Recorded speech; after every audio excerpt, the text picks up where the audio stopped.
2 दिन बाद स्कूल के सभी बच्चे टूर पर जा रहे हैं। मैंने तो मैम से मना कर दिया, लेकिन मैम कह रही थी कि पढ़ाई के साथ साथ हमें म्यूजियम और हिस्टोरिकल प्लेस के बारे में देखना चाहिए और जानना चाहिए। हाँ ठीक ही तो कह रही थी मैडम। अरे हमारी बेटियां किसी भी चीज में पीछे नहीं होनी चाहिए। तुम टूर पे जरूर जाओगी। हाँ बेटा, और मैंने तो तेरे लिए नया यूनिफॉर्म भी सील दिया है, इसलिए तुझे अब चिंता करने की कोई जरूरत नहीं है। Thank you mummy papa. आप जैसे माँ बाप हर किसी को मेरी हर छोटी छोटी ख्वाहिशों को पूरा करने के लिए आप दोनों दिन रात मेहनत करते हैं। वैसे ही मैं जल्दी ही कामयाब होकर आपके हर एक सपने को पूरा करूँगी। टुनटुनी मिडिल क्लास फैमिली से थी। उसके पापा कुली थे और उनको दूसरों का बोझ उठाने का जो भी काम मिलता वो करते और उससे पैसे मिलते थे, वो उसी से अपना घर चलाते थे। वो लोग वही स्टेशन के पास किराए का घर लेकर रहते थे। ऐसे ही हंसी खुशी टुनटुनी का परिवार चल रहा था। टुनटुनी के पिता टुन्नू चिड़ा बहुत ही विनम्र और दयालु स्वभाव के पक्षी थे। वो हमेशा दूसरों की मदद किया करते थे। ऐसे ही एक दिन एक अंधी पक्षी अपने बच्चे को लेकर स्टेशन पर ट्रेन आने का इंतजार कर रही थी। तभी अचानक से उसका पैर फिसल जाता है और उसका बच्चा पटरी पर गिर जाता है। माँ मुझे बचाओ, माँ बचाओ मुझे। अरे बेटा, कहाँ हो तुम? गोलू, मेरे बच्चे कहाँ हो तुम? गोलू। वो अंधी माँ बेबस होकर इधर उधर अपने बच्चे को तलाश रही थी। गोलू ट्रेन की पटरी पर रो रहा था और तभी उधर से तेज रफ्तार से हॉर्न देते हुए ट्रेन आ रही थी। तभी टुन्नू चिड़ा की नजर उस रोती हुई माँ और बच्चे पर जाती है। वो तुरंत ही सामान वहीं रखकर तेज रफ्तार से दौड़ते हुए पटरी पर जाता है और बच्चे को उठाकर स्टेशन पर रख देता है। तभी ट्रेन आ जाती है और टुन्नू चिड़ा अपने साहस भरे जज्बे के साथ उस बच्चे को तो बचा लेता है, लेकिन वो खुद को नहीं बचा पाता और उसकी वहीं मौत हो जाती है। ये खबर जब उसके घर वालों को पता चलती है तो उनके ऊपर मानो जैसे दुखों का पहाड़ टूट पड़ता है। वो लोग फूट फूट कर रोने लगते हैं। माँ पापा हमें छोड़कर कहाँ चले गए? माँ हमारा क्या होगा? माँ कौन मेरी हर इच्छा को पूरी करेगा? अब मुझे कौन पढ़ा लिखा कर अफसर बनाएगा?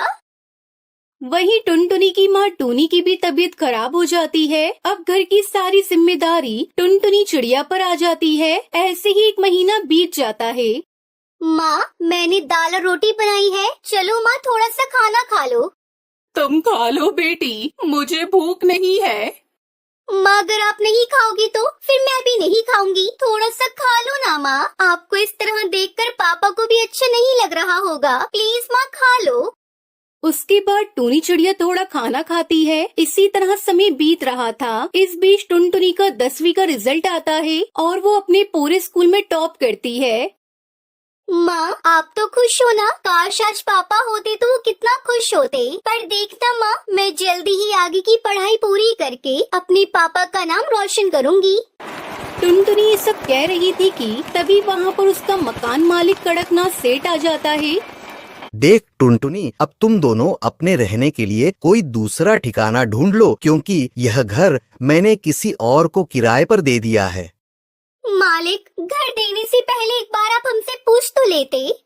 यह मेरा घर है और इस घर में किसे रखना है यह मुझे तुमसे पूछने की जरूरत नहीं है। तुम्हारा पति एक अच्छा पक्षी था, इसलिए मैं अभी तक चुप था, लेकिन अब और नहीं। अब तुम दोनों माँ बेटी ये घर खाली कर दो।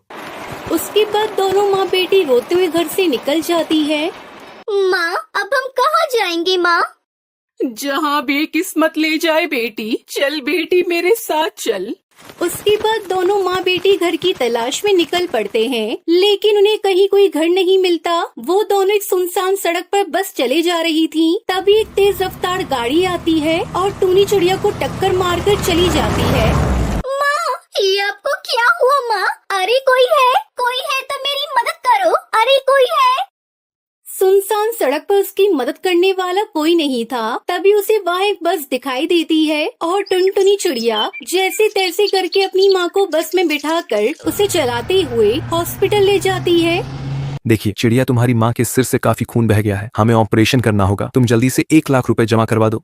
डॉक्टर साहब आप ऑपरेशन की तैयारी करिए, मैं अभी पैसे लेकर आती हूँ।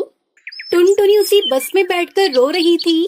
हे भगवान, पापा को तो पहले ही मैं खो चुकी हूँ। अगर माँ को कुछ हुआ तो मैं नहीं जी पाऊंगी। मुझे हर हाल में मेरी माँ की जान बचानी है, लेकिन मैं इतने सारे पैसे कहाँ से लेकर आऊंगी? तभी उस बस में से आवाज आती है, परेशान मत हो टुनटुनी, चिड़िया मैं परी लोक से आई हुई हूँ। मैं जादुई बस हूँ और तुम्हारे परिवार वालों की अच्छाई को देखते हुए ही रानी परी ने मुझे तुम्हारी मदद के लिए भेजा है। आज से तुम्हें घबराने की कोई जरूरत नहीं है। ये लो, ये पूरे 1 लाख रुपए हैं। जादुई बस, मैं तुम्हारा ये एहसान कैसे चुका पाऊंगी? थैंक यू बस, तुमने मेरी ऐसी मुश्किल समय में मदद की जब मेरा साथ देने वाला कोई नहीं था। उसके बाद टुनटुनी वो पैसे लेकर अपनी माँ का इलाज करवाती है। कुछ दिनों में उसकी माँ ठीक हो जाती है। फिर जादुई बस टुनटुनी चिड़िया से कहती है, अब तुम दोनों माँ बेटी जल्दी से मेरी बस में जाकर बैठ जाओ, मैं तुम्हें एक चमत्कार दिखाती हूँ।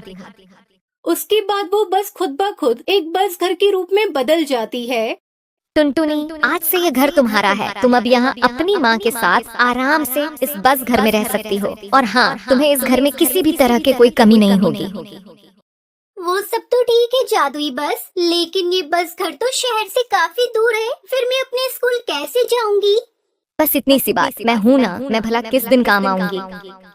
उस दिन के बाद से टुनटुनी और उसकी माँ जादुई बस घर के साथ हंसी खुशी रहने लगती हैं। उन्हें अब किसी भी चीज की कोई कमी नहीं होती और जादुई बस हर कदम पर टुनटुनी की सहायता करती है।